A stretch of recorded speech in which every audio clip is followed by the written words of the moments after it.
Que faire de nos morts? Est-ce qu'il faut vivre avec eux ou est-ce qu'il faut vivre séparé d'eux? C'est la question que nous allons nous poser aujourd'hui. Avec le Covid, c'est comme si la mort était revenue au milieu de la vie, au milieu de notre société, et qu'elle nous préoccupe. Nous voyons des chiffres qui tombent chaque jour du nombre de personnes qui sont mortes.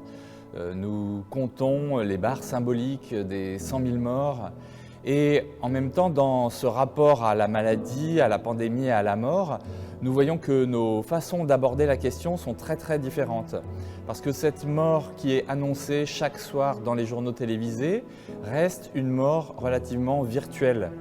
Et nous n'arrivons pas à nous représenter ce que veut dire 300 morts dans la journée. C'est un peu compliqué. Nous sommes donc dans une société avec une invasion de la mort virtuelle.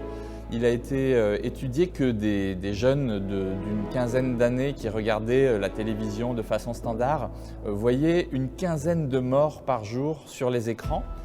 En même temps, cette mort donc virtuelle arrive beaucoup, mais la mort réelle, on a du mal à la saisir. Et en tant que pasteur, on voit souvent des gens de 70 ans qui, pour la première fois, voient de leurs yeux un être mort à l'occasion de la perte d'un de leurs êtres chers. Donc une disparition de la mort réelle et un rapport à la mort de plus en plus virtuelle qui passe toujours par les écrans. C'est ce qui fait que dans notre société, nous avons du mal à savoir quoi faire des morts.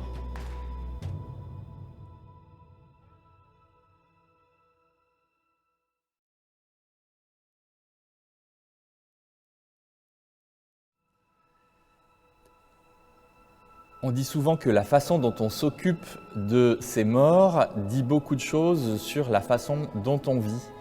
Et dans notre société, avec cette disparition de la mort réelle, nous avons tendance toujours à éluder la réalité de la mort. Sur les faire-part, nous entendons ou nous lisons « il est parti »,« elle a disparu », elle s'est effacée ou même « Dieu a repris telle personne ». Ces langages sont des langages qui, en quelque sorte, cherchent à éviter la réalité de l'expérience et de la confrontation avec la mort. Bref, nous ne savons pas très bien quoi faire de ces morts. A contrario, certains tombent dans des deuils qu'on appelle pathologiques, au sens où ils ne veulent pas lâcher la personne qui est décédée. Et ils vont rester pendant des jours, des mois, des années parfois, dans un sentiment d'hyperconnexion avec des personnes qui pourtant sont réellement mortes. Ils vont rester dans un temps d'omniprésence de la pensée de ceux qui sont pourtant réellement morts et ne pas savoir comment se défaire. Jésus a eu un langage assez radical par rapport à la mort, puisqu'il a dit à un disciple qui voulait venir le suivre, mais en ayant d'abord été dire adieu à sa famille, notamment à l'occasion d'un deuil, il a dit cette parole en Luc 9, 60, « Laissez les morts s'occuper des morts ».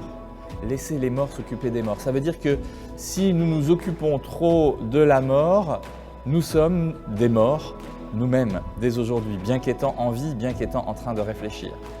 Alors, ça s'est incarné dans différentes époques, dans le protestantisme notamment avec l'interdit posé par Calvin pour les pasteurs de rentrer dans les cimetières, une façon de marquer radicalement cette coupure entre le monde des morts et le monde des vivants. Et si vous pouvez écouter cette vidéo, c'est que vous êtes vivant, donc vous devez être parmi les vivants et non pas parmi les morts.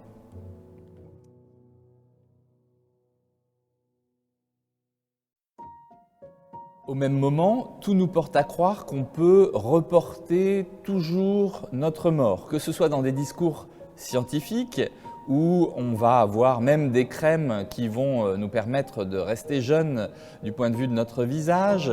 On va aspirer à la cryogénisation de nos corps au cas où on puisse nous ressusciter médicalement d'ici quelques années. Un défi fait à la mort, une mort qui semble repousser de plus en plus avec le changement possible de nos organes, le changement possible de pièces qui ne marcheraient plus dans notre système corporel, un âge d'espérance de vie qui augmente toujours. Bref, la mort est toujours repoussée, repoussée, repoussée. Mais pourtant, nous savons, nous, que ce qui fait notre destinée commune, c'est que nous allons tous mourir. S'il y a bien un point commun entre nous tous, c'est que nous allons tous mourir. Nous devons tous passer par l'expérience de la mort. La différence, pour ceux qui connaissent le message de Jésus, c'est que la mort ne peut plus avoir le dernier mot. La mort ne peut plus être celle qui décide de la fin ultime, éventuellement d'une deuxième ou d'une troisième mort dans notre existence. Ce que Jésus est venu annoncer, c'était une victoire de la mort sur la vie. Mais qui dit victoire, dit bataille. Qui dit victoire dit que, comme l'apôtre Paul l'a énoncé, la mort reste bien un ennemi, le dernier ennemi. Elle est toujours là. D'ailleurs, Jésus lui-même est mort pour pouvoir ressusciter.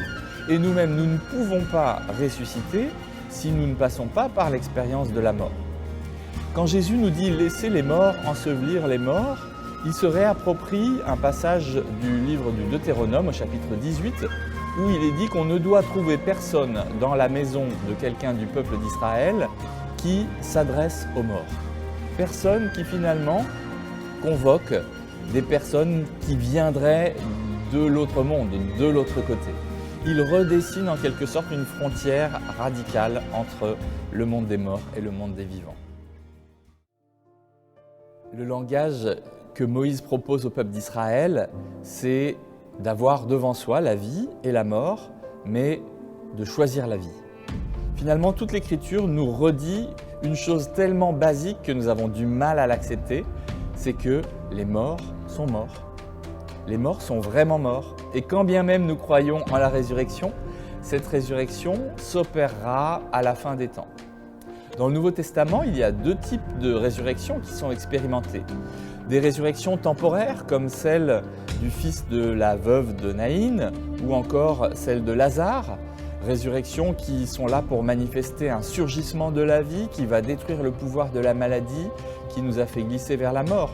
Mais cette résurrection-là n'est pas la grande résurrection avec un R majuscule qui aura lieu à la fin des temps. Pour l'instant, cette grande résurrection, seul Jésus a eu droit de la traverser et d'y vivre. Nous serons à ce moment-là, à la fin des temps, appelés à sortir de la mort, à ce que la mort ne soit plus éternelle, mais à ce que la vie, elle, devienne éternelle. L'apôtre Paul, dans sa deuxième épître à Timothée, dit que certains se sont éloignés de la vérité en disant que la résurrection finale avait déjà eu lieu. Il exprime à cet égard que c'est un langage trompeur. De nos jours, à cause de certaines théologies chrétiennes, à cause surtout de notre désir de nier cette frontière entre les morts et les vivants, beaucoup disent que dès que quelqu'un est mort, il est ressuscité. Ce n'est pas ce que dit la Bible.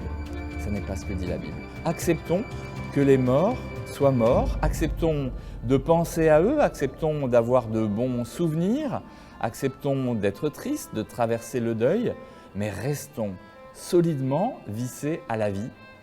Laissons les morts avec les morts, sous la garde de Dieu. Vivons avec les vivants. Ils ont beaucoup de besoins. Ils ont besoin de notre attention, de nos soins, de notre bénédiction.